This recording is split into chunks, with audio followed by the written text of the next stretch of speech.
Hello everyone, स्वागत है आपका हमारे चैनल में। तो चलिए आज हम बात करते हैं बैंकिंग से संबंधित कुछ अपडेट के बारे में, जो कि आप लोग जान रहे हैं कि बहुत ही बड़ी मात्रा में आईबीपीएस क्लर्क 16वीं भर्ती क्लर्क की बहाली आ चुकी है।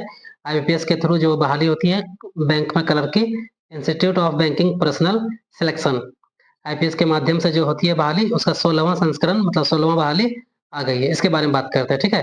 तो जो भी अभी तक हमारे चैनल को सब्सक्राइब नहीं किए हैं, वो सब्सक्राइब कर दें, ठीक है? ताकि हम आपके लिए इसी प्रकार से अपडेट लाते रहें। तो चलिए हम शुरू करते हैं आज का महत्वपूर्ण ये अपडेट बहाली के बारे में।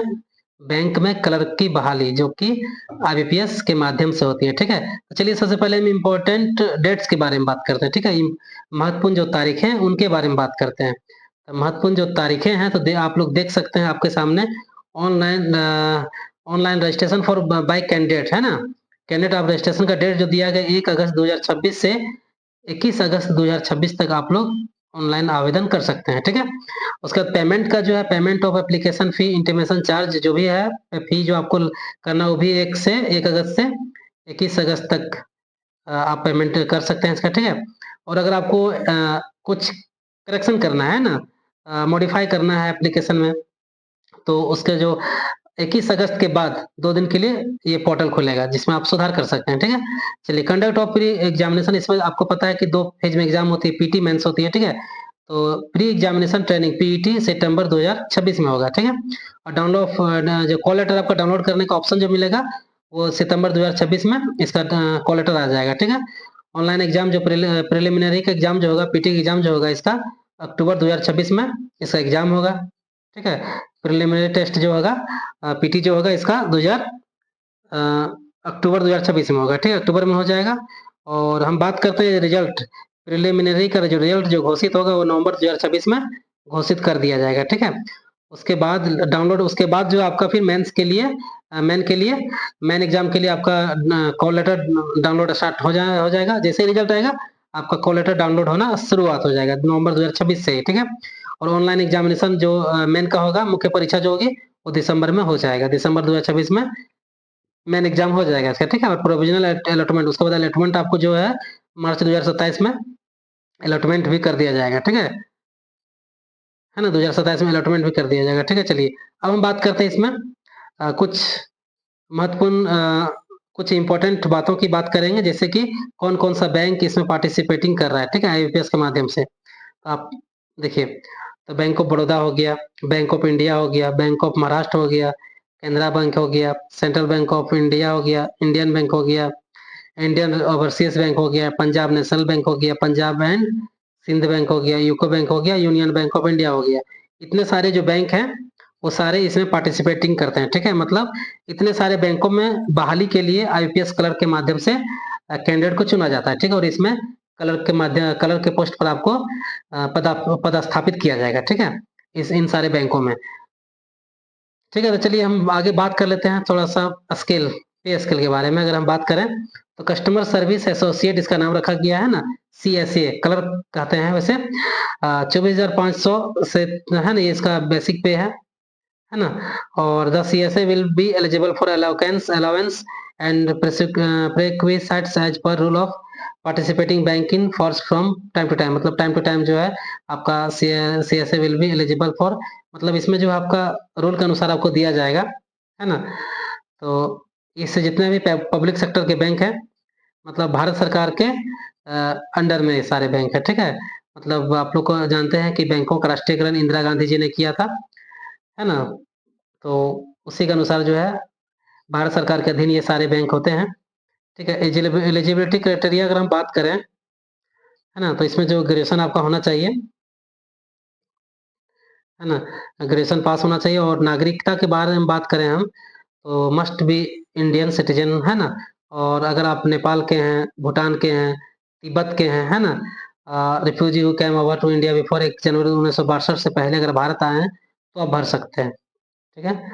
और अगर आप a person of Indian origin who has migrate from Pakistan, मतलब इंडिया का व्यक्ति है लेकिन वो माइग्रेट पाकिस्तान चला गया, बर्मा चला गया, श्रीलंका चला गया, ईस्ट अफ्रीकन चला गया है, कंट्री केन्या चला गया, Uganda, the United Republic of Tanzania, यहाँ वो चला गया, तो वैसे लोग भी अगर परमानेंटली आकर वो इंडिया में रह रहे हैं जाकर के, तो वो भी भर सकते हैं, मतलब जो चले गए फिर आ गए हैं, माइग्रेट जो हैं वो भी भर सकते हैं, ठीक है। चलिए आगे हम बात करते हैं इसका एज के बारे में। अगर एज के बारे में अगर हम बात करें, तो मिनिमम एज जो इसका रखा रखा गया है वो 20 साल रखा गया, और मैक्सिमम रखा गया है 28 साल रखा गया है, ठीक है। चलिए मिनिमम 20 साल और मैक्सिमम 28 साल रखा गया, मतलब कम से कम 20 साल का होना चाहिए और ज़्यादा से ज़्यादा 28 साल होना चाहिए, ठीक है। और इसमें हम अगर कैट आरक्षण की बात करें, तो आरक्षण की बात करने से पहले हम बात कर लेते हैं कि देखिए 2 अगस्त 1998 से पहले उसका कैंडिडेट का जन्म नहीं होना चाहिए, और 1 अगस्त 2026 के बाद नहीं होना चाहिए, ठीक है। ये क्राइटेरिया है इसका। और अगर हम एज रिलैक्सेशन के बारे में बात करें, उम्र में छूट के बारे में बात करें, तो उम्र में छूट देखिए एससी एसटी जो कैंडिडेट हैं उनको 5 साल का छूट मिलता है, और ओबीसी जो कैंडिडेट है नॉन क्रीमी लेयर, ठीक है, उनको 3 साल का छूट दिया जाता है। और पर्सन विद बेंचमार्क, अगर आप डिसेबिलिटी हैं, है ना, और मतलब विकलांग वगैरह हैं, तो उनको 10 साल का छूट दिया जाता है।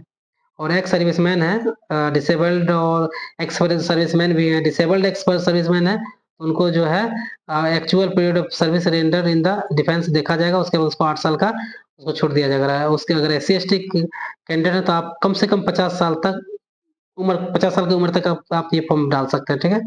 और विडो है, अगर अगर विडो है, डिवोर्स है, वुमेन है, and women legally separated from there husband who have not remarried, मतलब विधवा हैं और तलाकशुदा हैं, और वैसे महिला हैं जो पति से अलग रह रहे हैं, है ना, और शादी नहीं की हैं, उनके लिए जो है 35 साल उम्र कम से कम रखा गया, 35 साल की उम्र तक आप भर सकते हैं फॉर्म, ठीक है। और जनरल और ईडब्ल्यूएस वाले जो हैं 38 साल तक भर, जनरल या उसमें जो ईडब्ल्यूएस है तो वो की महिला है वो 38 साल तक भर सकता है, और ओबीसी वाले जो हैं वो 40 साल तक माफ करिएगा, 35 साल तक जो जनरल ईडब्ल्यूएस के कैंडिडेट है वो भर सकता है, और 38 साल जो है ओबीसी वाले भर सकते हैं, ओबीसी के महिला भर सकते हैं, और 40 साल तक एससी एसटी के जो महिला कैंडिडेट हैं वो भर सकते हैं, ठीक है, 40 साल की उम्र तक, ठीक है। चलिए, और अब इस सब थोड़ा बात करते हैं एज रिलैक्सेशन के बारे में। In upper age limit to SC ST OBC का नॉन क्रीमी लेयर, है ना, candidate is allowed at cumulative basis on with only one of the remaining category for which relaxation, मतलब आप जो कैटेगरी में आते हैं उसी के अनुसार आपको जो है दिया जाएगा। Maximum age limit specified applicable general category candidate and economically backward candidate, जो ईडब्ल्यूएस का जो नियम है उसके अनुसार भी आपको दिया जा रहा है उम्र का छूट, है ना। तो इसमें ज़्यादा सरकार का रूल होता है, रूल के अनुसार वो चलते हैं, है ना, वो अपने अनुसार वो देखते हैं। चलिए हम बात करते हैं अब, ये तो देखिए आपका जो विकलांग का जो क्राइटेरिया है उसके बारे में दिया गया है यहाँ पर, तो जो विकलांग है उनके लिए है, तो आप लोग एक बार ये पीडीएफ को डाउनलोड कर लीजिएगा और अच्छे से पढ़ लीजिएगा, ठीक है। चलिए इसमें कुछ कैटेगरी उनका दिया है, जैसे सीटिंग हो गया, एस से सीटिंग हो गया, डब्ल्यू से वॉकिंग हो गया, मैनिपुलेटिंग बाय फिंगर्स हो गया, डब्ल्यू से रीडिंग एंड राइटिंग हो गया, ऐसे से सीइंग हो गया, इसका कैटेगरी होता है, ठीक है, तो यहाँ पर दिया गया है, ठीक है। चलिए आगे हम बात करते हैं इसका।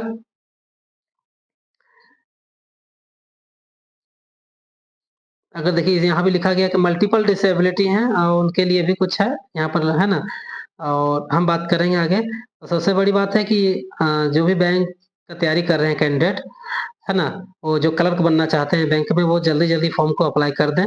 21 अगस्त तक लास्ट डेट है ना, बिना देर किए हुए वो जाके भरें। और हम थोड़ा सा आगे हम देख लेते हैं एप्लीकेशन के फी के बारे में अगर हम बात करें, ठीक है। और अगर हम फी के बारे में बात करते हैं, तो एस सी एस टी जो कैंडिडेट हैं और विकलांग कैंडिडेट हैं वो सब उनके लिए 175 रुपया फी रखा गया है, और 850 रुपया फी रखा गया है जीएसटी के साथ सारा, ये ऑल अदर कैंडिडेट के लिए, ठीक है, ओबीसी हो गया, जनरल हो गया, ईडब्ल्यूएस हो गया, इसके लिए 850 रुपया, और S C S T candidate के लिए और विकलांग के लिए 175 रुपया, ठीक है।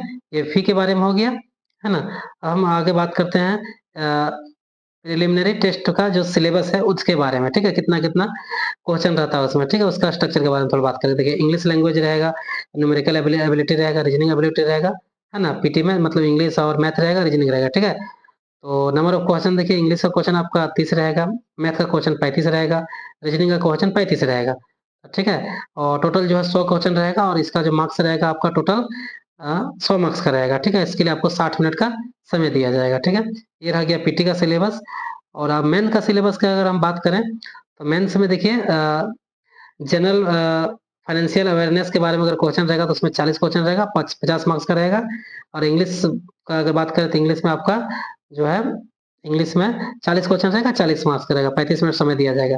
और रीजनिंग आपका 40 रहेगा, 60 मार्क्स का रहेगा मैक्सिमम, और 35 मिनट रहेगा। और मैथ का 40 क्वेश्चन, 50 मिनट और 35 मिनट रहेगा समय, ठीक है। 40 क्वेश्चन रहेगा मैथ में और 50 मार्क्स का रहेगा। टोटल जो है 160 क्वेश्चन रहेगा, ठीक है। और 200 मार्क्स का रहेगा। 125 मिनट आपको दिया जाएगा, ठीक है। चलिए, ये हो गया। अब आगे बात करते हैं कि मीडियम, एग्जाम मीडियम के बारे में, ठीक है। अब देखिए, आंध्रा में इंग्लिश हिंदी दोनों चलता है, आंध्र प्रदेश में, अंडमान एंड निकोबार में इंग्लिश एंड हिंदी दोनों चलता है, आंध्र प्रदेश में इंग्लिश हिंदी एंड तेलुगु चलेगा, अरुणाचल प्रदेश में इंग्लिश एंड हिंदी रहेगा, ठीक है। तो अब झारखंड की बात करें, झारखंड बिहार जो हिंदी वाले क्षेत्र हैं वहां की हम बात करें तो सबसे पहले हम बात करते हैं झारखंड के बारे में। हरियाणा, हरियाणा देखिए इंग्लिश हिंदी दोनों चलेगा। जम्मू कश्मीर में इंग्लिश हिंदी उर्दू चलेगा। और झारखंड की बात करें यहाँ पर इंग्लिश एंड हिंदी भी चलेगा। इस माध्यम से आप एग्जाम दे सकते हैं। और जो हिंदी क्षेत्र वाले हैं वो अपना देख लें, है ना। तो चलिए, और क्या-क्या डॉक्यूमेंट्स कैसे अपलोड करना है उसके बारे में थोड़ा हम बात कर लेंगे, है ना।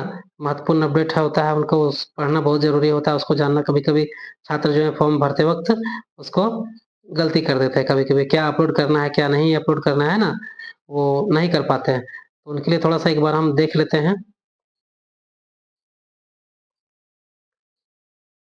देखिए, ये सीटों का विवरण है, कहाँ पर कितना सीट है ना। बैंक ऑफ बड़ौदा में देखिए इंडिकेटिंग ये अंडमान निकोबार का में है, कितना है देखिए। एससी का तो यहाँ सीट ही नहीं है, एसटी का सिर्फ 1 सीट है, कैनरा बैंक में है। और ओबीसी का तो 5, मात्र 5 सीट है। ईडब्ल्यूएस का भी जो है 1 सीट है ना, वो भी कैनरा बैंक में। यूआर का 8 सीट है कैनरा बैंक में, और सेंट्रल बैंक ऑफ इंडिया में 1 सीट है, और 2 सीट है पंजाब नेशनल बैंक में, ठीक है। टोटल 11 सीट है, मतलब यहाँ पर टोटल 18 सीट है, ठीक है। इसी प्रकार से सारा स्टेट में सीट दिया गया। इधर विकलांग का है, और इधर जो है जनरल वालों का, मतलब जो विकलांग नहीं है, सामान्य छात्रों का है, ठीक है। तो सीट की संख्या आप लोग देख लीजिएगा, है ना, सब मिला लीजिएगा। झारखंड का हम थोड़ा सीट देख लेते हैं।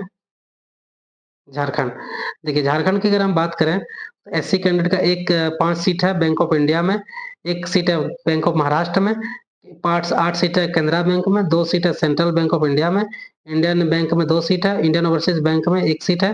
टोटल जो है 19 सीट है एससी कैंडिडेट के लिए, ठीक है। एसटी के लिए 10 सीट है बैंक ऑफ इंडिया में, बैंक ऑफ महाराष्ट्र में 3 सीट है, कैनरा बैंक में 15 सीट है, सेंट्रल बैंक ऑफ इंडिया में 2 सीट है, इंडियन बैंक में 9 सीट है, और इंडियन ओवरसीज बैंक में 2 सीट है।